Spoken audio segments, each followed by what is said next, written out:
They won't respect your kindness. They'll see your silence as weakness unless you make it lethal. In a world that worships noise, the man who masters silence becomes the most feared. Ruthlessness isn't about cruelty, it's about clarity. A calm, unshakable mind is a weapon, and once you train yours to be disciplined, detached, and decisive, you stop chasing respect, you command it. Number 1, the world respects control, not chaos. Most men are emotional wrecks, always reacting, always explaining, always needing validation. But look closely. When was the last time you truly respected someone who couldn't control themselves? Probably never. Respect doesn't come from being liked. It comes from being untouchable. That's the first law of the ruthless mind. Marcus Aurelius said, "You have power over your mind, not outside events. Realize this, and you will find strength." But how many of us actually live by that? You get a text that pisses you off, and you're instantly emotional. Someone questions your decision, and you explain yourself like a scared boy trying to be accepted. That's not power, that's dependency. Ruthlessness starts when you stop allowing others to hijack your emotional state, and silence, true silence, isn't the absence of words, it's the absence of need. You're not silent because you have nothing to say. You're silent because you've already decided. You don't owe anyone your reactions. You don't need to explain your moves. You just need to make them. Are you ready to stop reacting and start controlling? Or are you still addicted to attention, hoping people get you? This is the foundation. Detach from noise and let your silence echo louder than their drama. Number 2, ruthlessness is discipline in disguise. You've been lied to about ruthlessness. They told you it's cold, cruel, and aggressive. But the truth? Ruthlessness is simply the refusal to negotiate with your lower self. It's clarity under pressure. It's discipline enforced with zero compromise. Epictetus taught that freedom isn't doing whatever you feel. Freedom is mastery over what you feel. That's the core of the ruthless mind. You don't yell, you don't beg, you don't even flinch. You calculate, you adapt, you execute. Most people fold under stress. They panic when life throws a punch. But the man who trains his mind to be ruthless doesn't react. He recalibrates. He's not cruel, he's clinical, detached, focused. Not because he lacks empathy, but because he's governed by reason, not emotion. Ruthlessness is saying no when it's inconvenient. It's walking away from what no longer serves you. It's cutting off distractions, fake friends, and even parts of yourself that keep you weak. It's killing comfort before it kills your potential. Look around. How many people do you know who want power but can't even control their appetite, their time, or their reactions? They want respect, but they haven't earned self-respect. You can't command the room if you can't command your urges. Ask yourself, are your habits softening you or sharpening you? Because ruthlessness is not what you do to others, it's what you stop allowing within yourself. Number 3, silence is the shield of the superior mind. Weak men talk, strong men move in silence, because real power doesn't announce itself. It watches, listens, and strikes when the timing is perfect. The loudest voice in the room is rarely the one in control. Control lives in silence, in stillness, in precision. Seneca once said, "Silence is a lesson learned from the many sufferings of life." You learn to shut up, not because you have nothing to say, but because you finally realize not everyone deserves to hear your thoughts. Your silence becomes your filter, your power, your weapon. A man who can sit in a room full of chaos and remain composed, that man owns the room. Silence forces people to project onto you. They start wondering what you're thinking, how much you know, and what you're planning. It makes them anxious, curious, respectful. Why? Because mystery breeds power. Dark psychology confirms this. Uncertainty creates obsession. The less predictable you are, the more powerful you appear. Silence, when used strategically, disarms manipulation. It denies emotional vampires the reaction they're craving. It breaks their game. So here's the real question. Do you need to be heard, or do you need to be effective? If you're truly committed to building a mind that's ruthless, silent, and respected, then don't just consume this, act on it. Ruthlessness starts when you stop explaining. Silence begins when you stop performing. Respect follows when you stop chasing it. If you're ready to level up, like this video right now and comment below. My silence is strategy, not submission. It tells me you're serious about this transformation. Now let's go deeper. Number 4, emotional detachment is power. Most men are puppets pulled by invisible strings, jealousy, rage, lust, insecurity. And yet they call themselves free. But true freedom begins the moment you detach your emotions from external chaos. Detachment isn't apathy, it's control. It's when you no longer hand your peace to people who don't deserve your energy. Marcus Aurelius wrote, "Choose not to be harmed, and you won't be." That's not wishful thinking. That's mental warfare. That's what happens when you train your mind to filter every situation through reason, not reaction. You realize that most things simply don't deserve your anger, or your sadness, or even your attention. Emotional detachment doesn't mean you feel nothing. It means your feelings don't dictate your actions. You learn to respond instead of react. You become dangerous, not because you're violent, but because you're unshakable. This is where dark psychology intersects with Stoicism. People try to manipulate you by provoking emotion, guilt trips, insults, emotional bait. But if your emotions are under command, their tactics collapse. You're immune to provocation. You're unreadable. And unreadable men are terrifying because no one knows where or how to strike. Detachment is the assassin of drama. It's the guardian of focus. It's how you keep moving forward when others drown in distraction. Ask yourself, who still owns a piece of your peace? Whose words still trigger you? Whose approval are you still chasing? Cut the emotional strings, and you cut the power they have over you. You want to be respected? Start by being emotionally untouchable. Number 5, stop explaining yourself. Start enforcing standards. A lion doesn't explain why it hunts. It hunts. A king doesn't justify why he enforces boundaries. He simply does. The minute you start over-explaining your moves, you give away your power.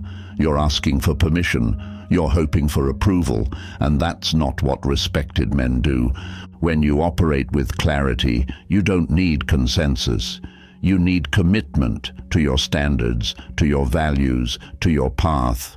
Seneca said, "It is not that we have a short time to live, but that we waste much of it." And most of that waste comes from chasing validation from people who don't even respect themselves. Let that sink in. How many times have you diluted your decision just to avoid discomfort? How often have you tolerated disrespect because you were afraid to be seen as too cold, too serious, too much? But here's the dark truth. What you tolerate becomes your identity. You keep explaining, they keep testing. You stay soft, they keep pushing, until one day you're a doormat wrapped in excuses. So enforce your standards, not with emotion, not with arguments, but with action. When someone disrespects your time, you cut access. When someone plays games, you walk. No tantrums, no begging, just distance. And here's the twist. They'll respect you more for it, because even manipulators admire those they can't manipulate. Even liars fear those who stand firm. Your silence becomes consequence. Your withdrawal becomes law. Ask yourself, are you living by your principles or performing for acceptance? When your standards are non-negotiable, your respect becomes automatic. Number 6, respect is a byproduct, not a goal. Here's what weak men never understand. If you chase respect, you lose it. If you need to be acknowledged, you've already disqualified yourself. Real respect isn't demanded, it's a silent reward for mastering yourself. Marcus Aurelius didn't write Meditations to gain followers. He wrote it to sharpen his mind, to dominate his emotions, to govern himself. That's the level you need to operate on. Internally ruthless, externally calm, unshakable even when unseen. The problem with most men today, they want to be celebrated before they've built anything. They want loyalty without leadership. They want respect without control. But you earn respect when people see you're not driven by ego. You're driven by principle. It's the man who doesn't flinch under pressure that gets followed. It's the man who walks alone when necessary that gets remembered.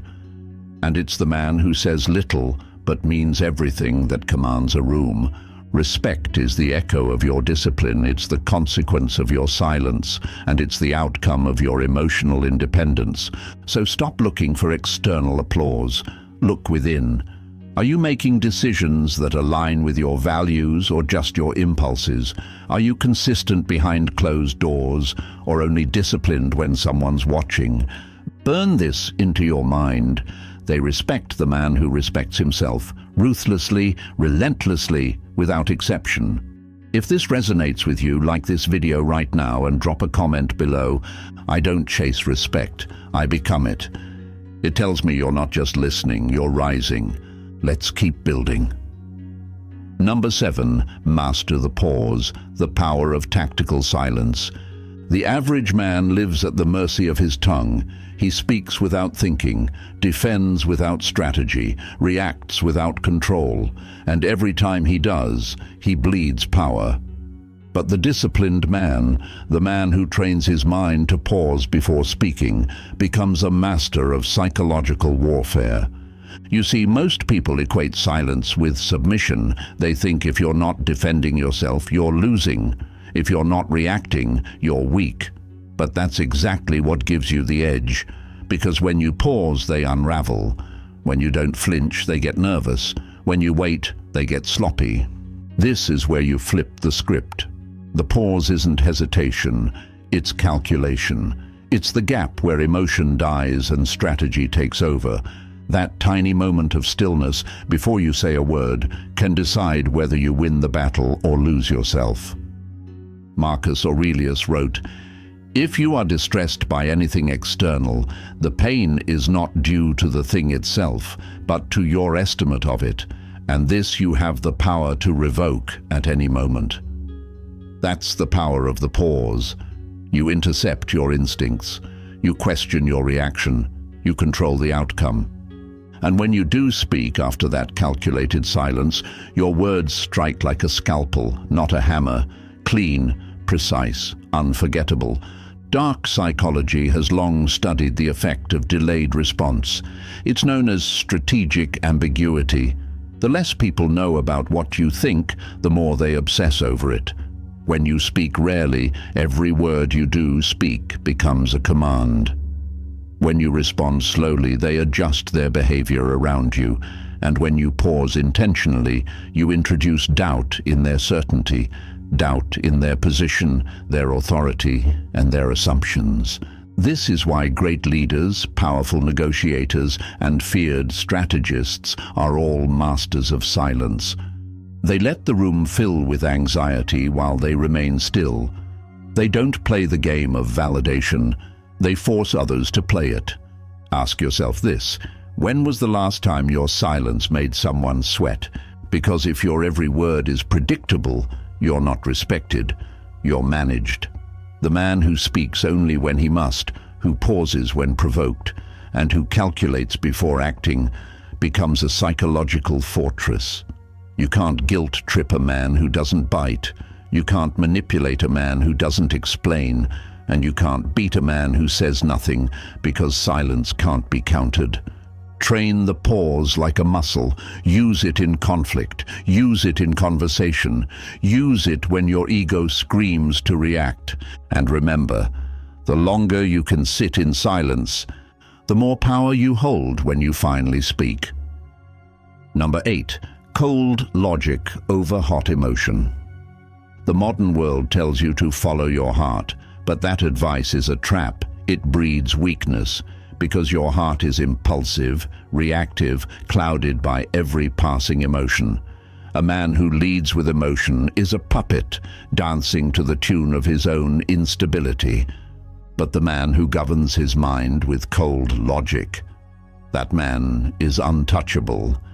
Epictetus taught, when something happens, the only thing in your power is your response.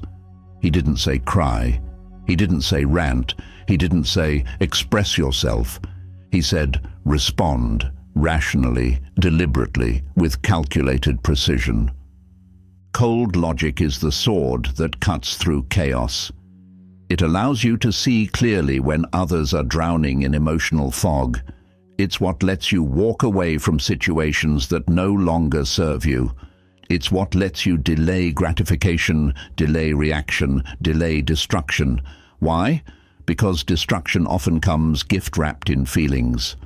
Dark psychology tells us this.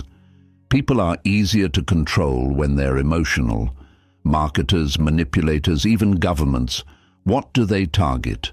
Your feelings. If they can make you feel fear, guilt, outrage, desire, they can guide your decisions without you even noticing. But the man who trains his mind to default to logic first, emotion last, that man is free. He sees the emotional traps and walks right past them.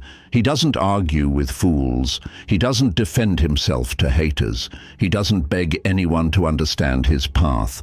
Cold logic isn't about being heartless. It's about protecting your future. It's about responding with intellect instead of impulse. And make no mistake, this makes you dangerous. Because when others expect a loud reaction and get only silence and strategy, they panic. They miscalculate. They fall. So here's the question you must answer. Are you a man of emotion, swayed by the moment, or a man of logic, anchored in mission? Because only one of them builds empires. The other just burns bridges. Number 9. Isolation is not weakness, it's the forge of power. You're going to lose people when you start focusing on yourself. You're going to be misunderstood, misquoted, and even mocked. But let me tell you something that will set you free. Evolution requires isolation. You don't become a weapon while clinging to comfort. You become it when you step into the darkness alone and start sharpening your edge in silence. They'll say you've changed. Damn right you have. You were never meant to stay soft, reactive, agreeable. You were meant to build a mind so disciplined it frightens people who've spent their lives obeying emotions. But that kind of power isn't developed in crowds, it's forged in the quiet. Marcus Aurelius, emperor of Rome, led armies and ruled millions, but even he said, "Look well into thyself. There is a source of strength which will always spring up if thou wilt always look there." That source, it's only tapped when you cut the noise, when you retreat, not to hide, but to transform. Modern society glorifies constant exposure, always online, always available, always talking, but the man who masters silence, solitude, and stillness becomes rare, and what's rare becomes valuable, feared, respected. You want to know why isolation is feared by the weak? Because it confronts you with the truth. No distractions, no fake friends to echo your excuses. Just you and the raw, unfiltered reality of who you are. And that discomfort, that's the forge. That's where resilience is built. That's where the soft parts of your mind die and the steel replaces them. But let's go deeper.